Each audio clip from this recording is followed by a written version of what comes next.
morning. Happy Thursday. It's almost over. It's almost the weekend. All right, Jeremiah remains in Judah. Jeremiah 39:11 through 8. King Nebuchadnezzar had told Nebuzaradan, doesn't that sound like Dr. Nazardin from 600 Pound Life? Sorry. King Nebuchadnezzar had told Nebuzaradan, the captain of the guard, to find Jeremiah. So he isn't hurt, he said. Look after him well and give him anything he wants. So Nebuzaradan, the captain of the guard, Nebuchadnezzar, the chief officer, and Nergal-Sharezer, the king's advisor, and the other officers of Babylon's king, sent messengers to bring Jeremiah out of the prison. They put him under the care of Gedaliah, son of Ahikam, and the grandson of Shaphan, who took him back to his home. So Jeremiah stayed in Judah among his own people. The Lord had given the following message to Jeremiah while he was still in prison. Say to Ebed-Melech, the Ethiopian, this is what the Lord of heaven's armies, the God of Israel, says. I will do to this city everything I have threatened. I will send disaster, not prosperity. You will see its destruction, but I will rescue you from those you fear so much. Because you trusted me, I will give you your life as a reward. I will rescue you and keep you safe. I, the Lord, have spoken. Jeremiah 40:1 through 6.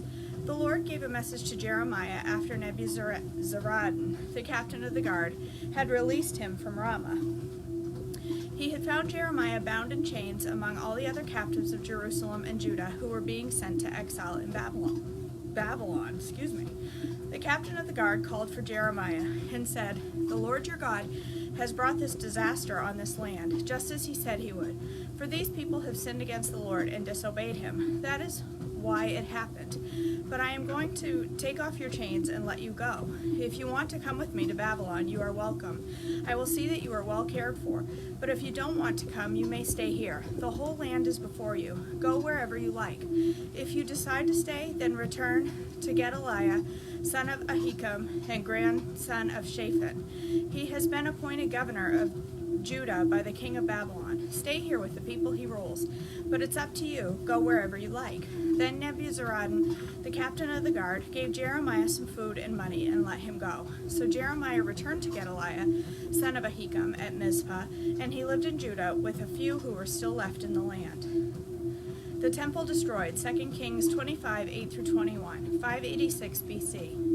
On August 14th of that year, which was the 19th year of King Nebuchadnezzar's reign, Nebuzaradan, the captain of the guard, and an official of the Babylonian king arrived in Jerusalem. He burned down the temple of the Lord, the royal palace, and all the houses of Jerusalem. He destroyed all the important buildings in the city. Then he supervised the entire Babylonian army as they tore down the walls of Jerusalem on every side. Then Nebuzaradan, the captain of the guard, took his exiles, the rest of the people who remained in the city, the defectors who had declared their allegiance to the king of Babylon, and the rest of the population. But the captain of the guard allowed some of the poorest people to stay behind to care for the vineyards and the fields. I'm going to fall here.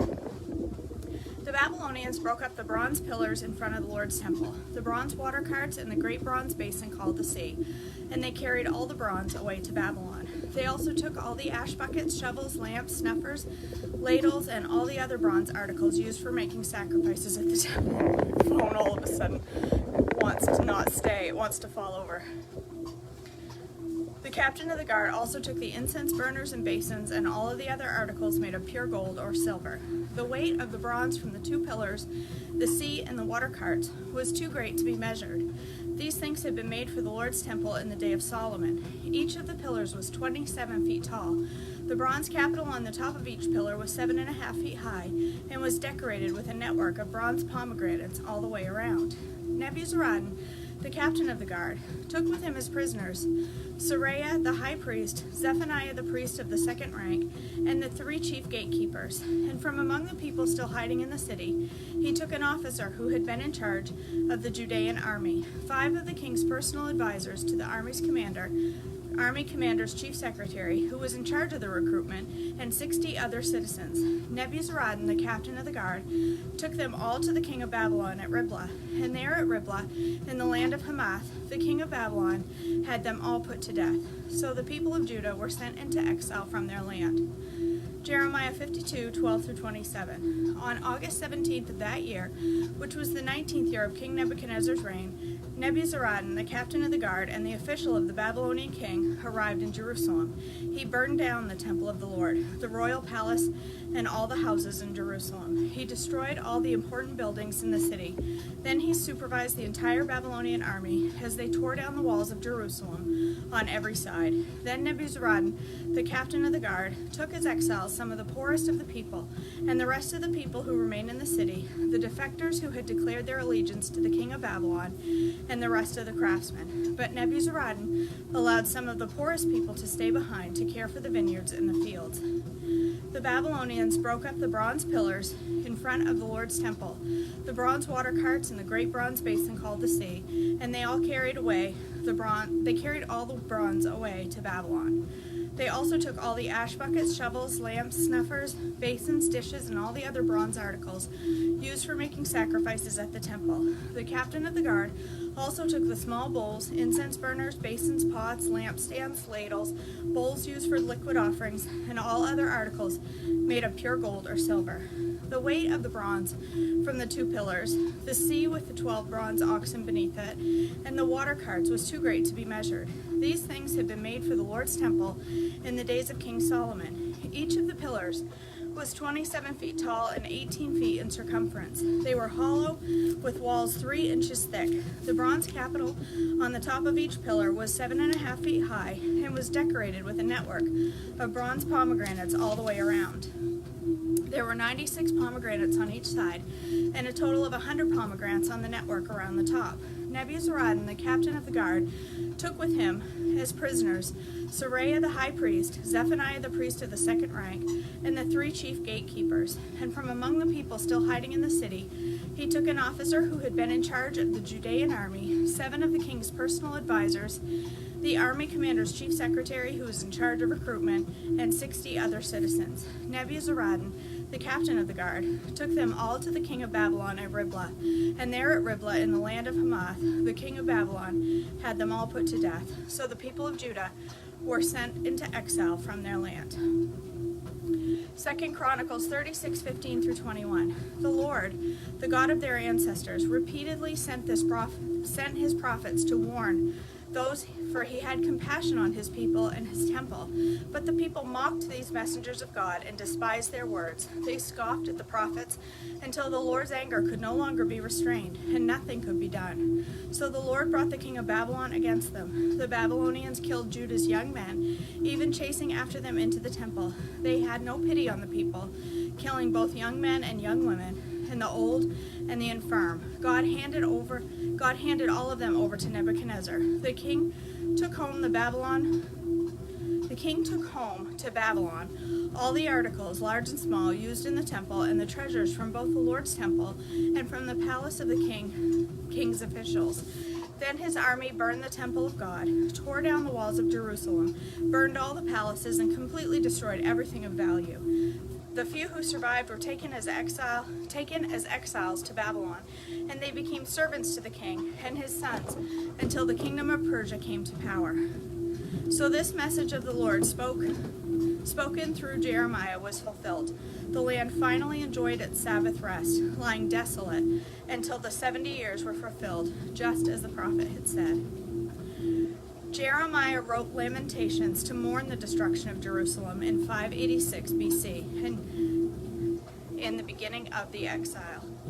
Sorrow in Jerusalem, Lamentations 1:1-22. Jerusalem, once so full of people, is now deserted. She who was great among the nations now sits alone like a widow. Once the queen of all the earth, she is now a slave. She sobs through the night. Tears stream down her cheeks. Among all her lovers, there is no one left to comfort her. All her friends have betrayed her and become her enemies. Judah has been led away into captivity, oppressed with cruel slavery.